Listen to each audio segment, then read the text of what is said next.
Olá, amados de Deus. É uma alegria sempre estar de novo com você em contato através desse nosso programa.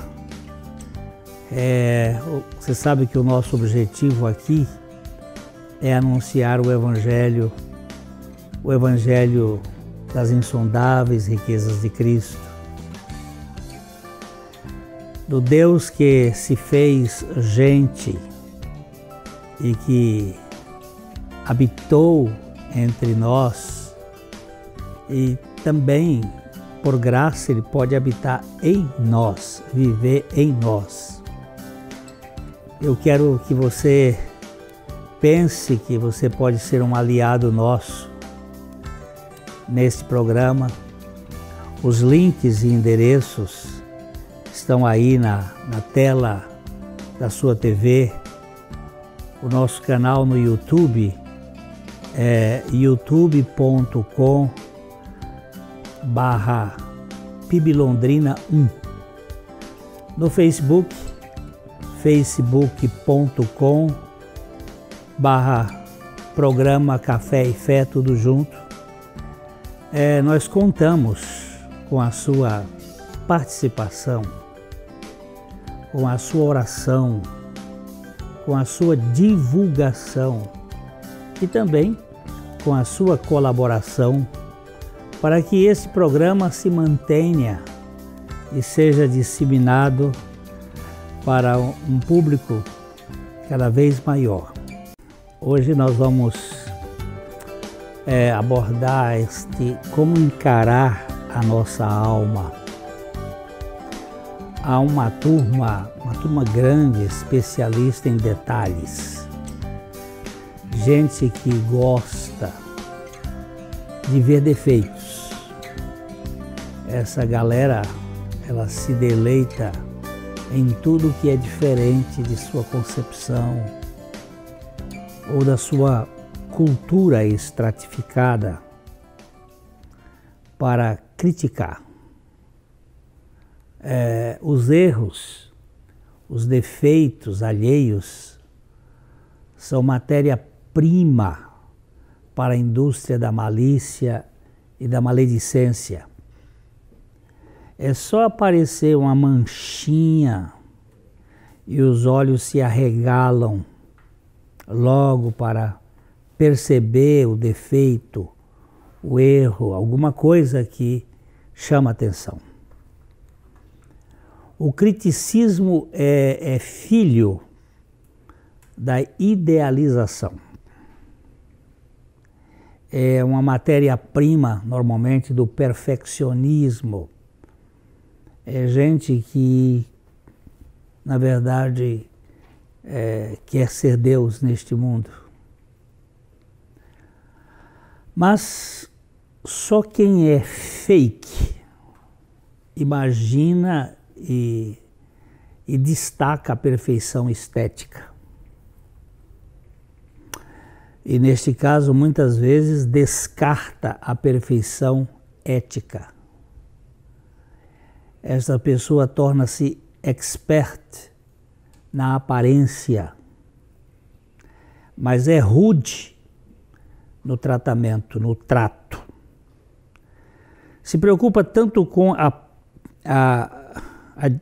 postura do quadro na parede, se ele está um pouquinho mais torto, que não consegue perceber a beleza da pintura. Fica olhando detalhes e também se alimentando de ser o consertador do mundo. O que vale para esse tipo de gente é a aparência. É a lança em bolinhas no pullover, é a etiqueta perfeita à mesa, é a maquiagem sem retoque, é um glamour extasiante. É isto que conta. Ficar preocupado com esses detalhes. Este é o mundão da fantasia, da cara pintada, da imaginação e das novelas. Essa gente é dura com as deficiências, mas é deficiente com a misericórdia. Procura ressaltar o defeito, enquanto a sua crítica mostra o defeito do seu coração, da sua alma. Critica o defeito alheio sem piedade, embora isto vai acabar escancarando o déficit de amor no seu coração. É muito mais fácil julgar os outros do que ser transparente e revelar suas próprias falhas e mostrar-se. Mas você conhece aquele velho provérbio que diz que o macaco nunca olha para o rabo. Ele está sempre pronto a ver o defeito alheio, mas não consegue ver aquilo que é fora desse defeito.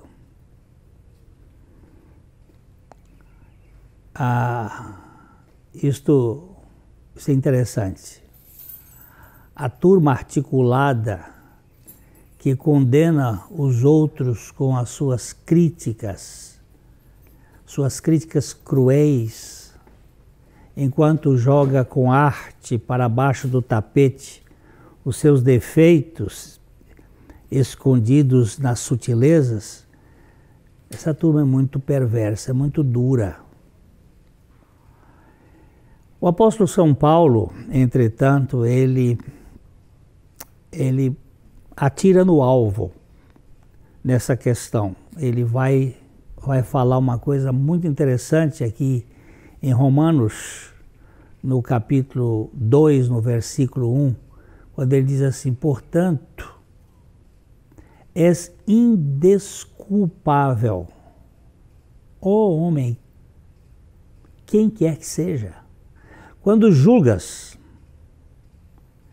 quem quer que sejas, porque no que julgas a outro, a ti mesmo te condenas, pois praticas as próprias coisas que condenas. Viu isto? É por aqui que está a questão. Eu olho o defeito do outro, normalmente aquilo que eu menos gosto em mim é o que eu mais vejo nos outros.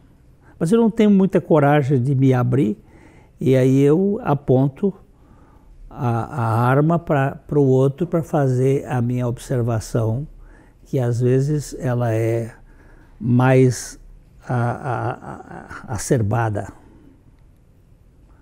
O sujeito que parece muito preocupado em criticar os outros normalmente está mais ativo em ocultar as suas próprias falhas. E enquanto isso ele gera uma áurea para se autopromover. Ele se torna crítico, mas eu me lembro de um professor que eu tive, e ele contava de um crítico literário que era um crítico muito bom. Mas ele fez uma observação a este crítico literário, que ele diz assim, ele às vezes é muito cruel com o escritor, mas ele nunca escreveu nenhum livro. E aí fica um lugar, uma falha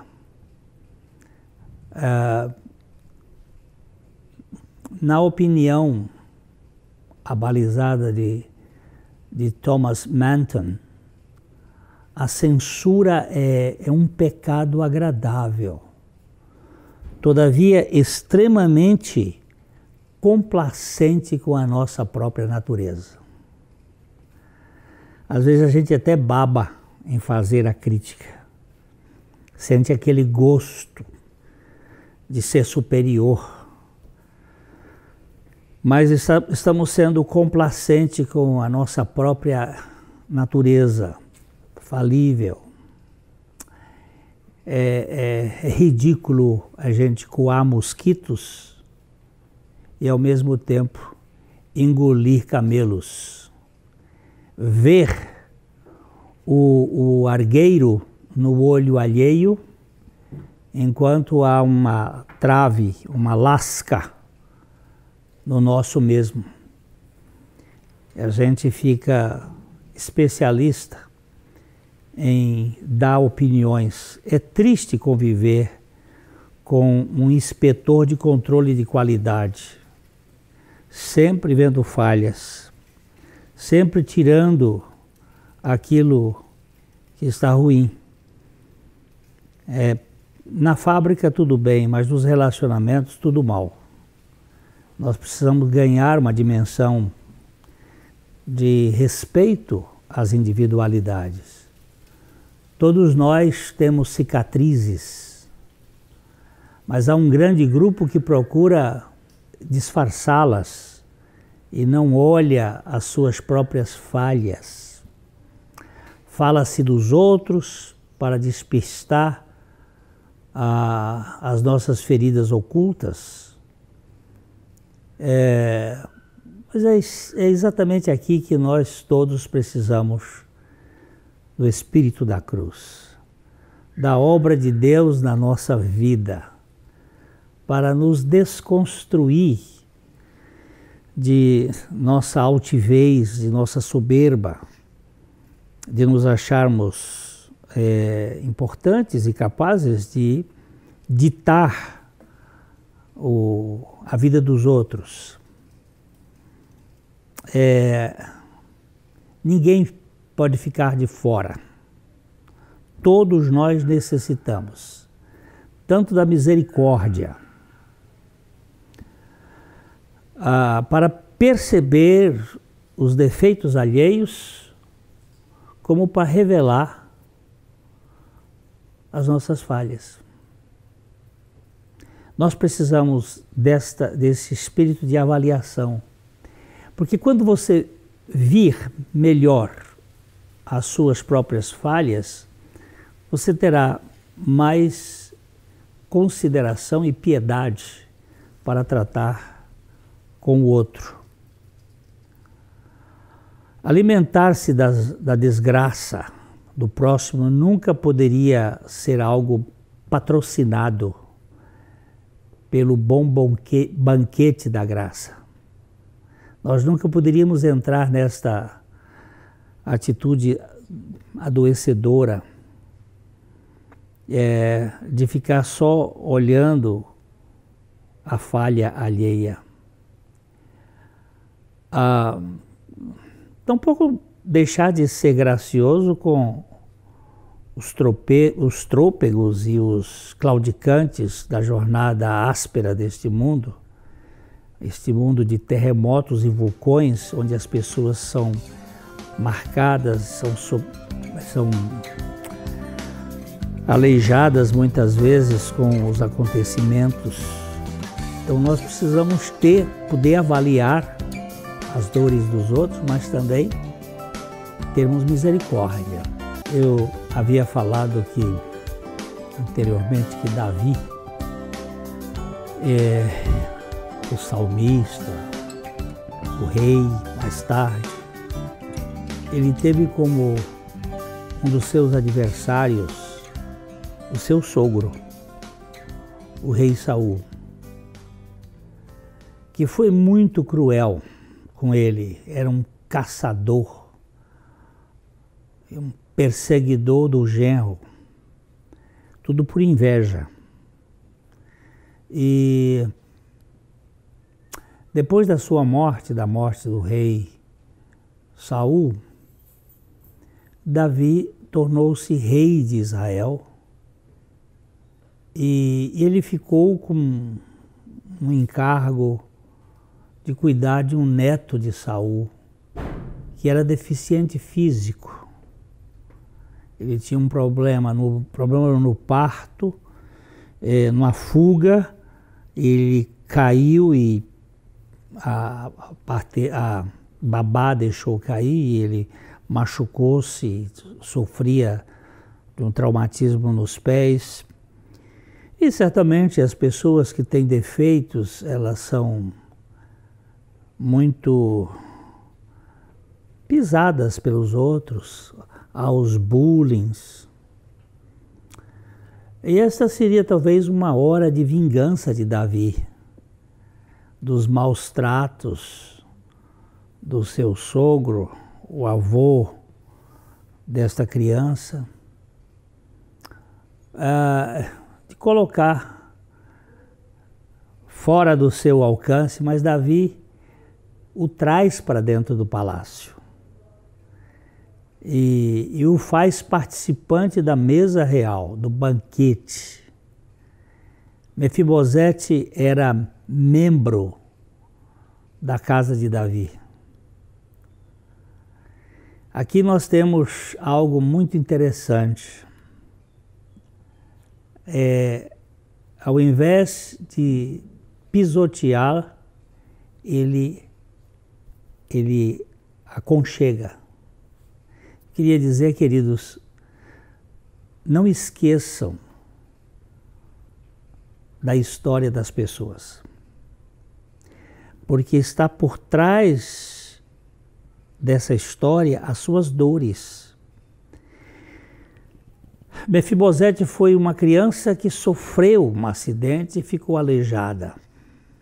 E ele teve um trauma que também lhe machucou a alma. E quando você e eu estivermos sentados na cadeira como terapeutas, nós não podemos olvidar a cultura daquele que está sendo examinado, nem a sua família, nem a sua infância, nem os seus traumas, as suas dores. Nós temos que colocar isto para fazer a anamnésia, para fazer o exame, porque essa história tem componentes que precisam ser examinados com cuidado. Nunca esqueçam os seus trancos e barrancos, pois tudo isto é exatamente o histórico que define a história dessa pessoa. Não podemos desconsiderar a trágica trajetória de cada traumatizado. Às vezes você olha aquele comportamento que não me parece o melhor, mas eu preciso fazer um exame melhor do que está por trás. Jamais devemos ser omissos em analisar as falhas de quem quer que seja, se o objetivo desse exame for o amor. Nós não podemos ser omissos nisso. Porém, se a nossa avaliação não estiver encharcada de amor, nós precisamos com urgência sair do consultório para sermos consultados, porque não estamos avaliando bem a dor do outro. Alguém disse que o mundo é um hospital a céu aberto. Não há ninguém são de verdade. Se você pensar que a humanidade sofre de traumas e de doenças psíquicas, até aquele provérbio antigo que diz que de médico, poeta e louco, todos nós temos um pouco. Uns mais, outros menos, mas nós vivemos num mundo que poderia ser até considerado o hospício a céu aberto. E o profeta Isaías tem um diagnóstico bem preciso. No capítulo 1, verso 5 do livro do profeta Isaías, diz: porque haveis de ainda ser feridos, visto que continuais em rebeldia? Toda a cabeça está doente e todo o coração enfermo. Tanto do ponto de vista da mente como das emoções. Tanto do ponto de vista daqueles problemas mais graves de comportamento, como daqueles de relacionamento, nós estamos muito marcados. Este é um diagnóstico amplo, mas é preciso. Não há ninguém totalmente saudável. Nós somos uma raça caída e perturbada. E ainda, muitas vezes, perturbadora. Essa questão da perturbação mental é só de grau.